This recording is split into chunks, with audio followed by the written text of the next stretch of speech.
pag-usapan natin ngayon ang pag-duplicate ng core actions dito sa multi-level marketing. Dito sa ating kumpanya na Alliance in Motion Global Group of Companies. Tinuturo natin dito sa grupo natin dito.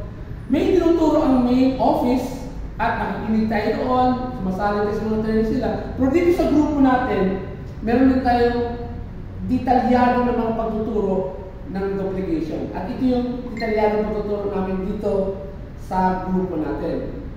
Ating pagtuturo din ng tinatawag na duplication na dapat natin isa-isip sa paggawa natin ng negosyo nito. Alright.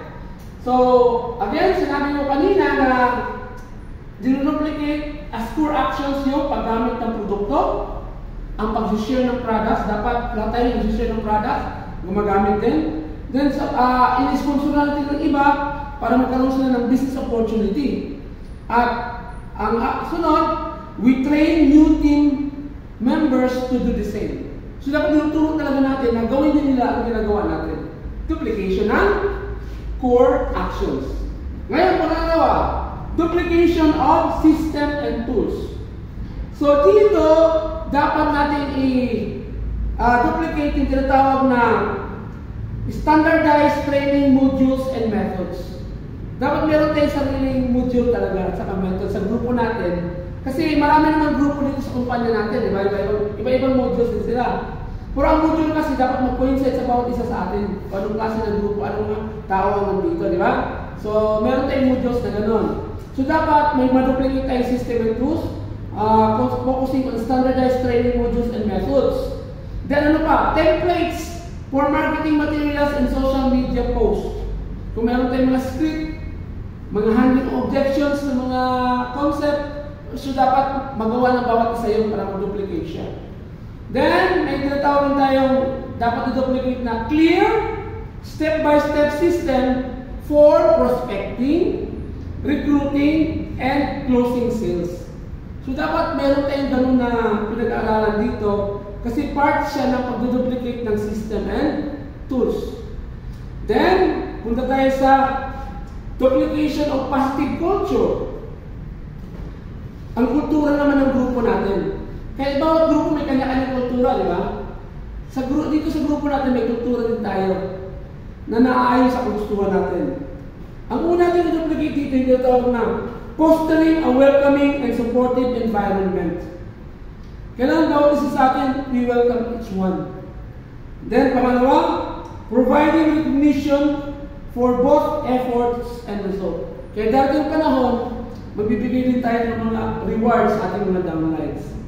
Para mga prizes, di ba? Kasi sa naging success na nagawa nila, kasi talaga ang dami nilang nagawang maganda sa grupo, naging successful ang buhay nila, then part ng reward yung mga ranks, etc. na pwede natin ibigay. Kung may ranks pa sa main office natin, sa atin dito mismo, meron tayong mga ranking. So, part yan, i-duplicate yan dapat. Then, creating team incentives and contests that everyone can participate. That's part of the culture. No? Bibigay ng incentives. Okay, next. Building trust and a strong relationship within the team. A strong relationship within the team. At yun ang ginagawa natin, di ba? We develop that relationship. Then, ang pang-apat, ito-duplicate natin yung mindset and best practices. So, dito natin i-develop yung tinatawag na patience and long-term perspective. Kasi itong business natin, long-term ito eh. Long-term tayo mag-stay dito sa Alliance in Motion Global Group of Companies. At saka forever nga ito eh. Bakit? Hanggang forever yung kumpanya natin, pwedeng ipamana sa mga anak, di ba? Ang kinikita natin na account, pwedeng ipamana sa mga anak. Pwedeng ipangalan sa mga anak pag lumipas tayo sa mundo. Yun ang maganda dito sa ating negosyo. Pwedeng ipamana sa ating mga anak. Okay? Then, maintain a belief in the business model. Naniniwala tayo. Part yan ng ating delivery group.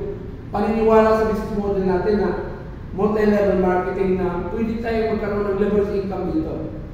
Then, embrace the importance of consistent effort even if results takes time. Okay? So, kung napapansin nyo, ito pala yung i-duplicate natin. Napansin nyo, hindi nito duplicate ang personality ng isang upline, ang dinuduplicate natin, ito. Okay?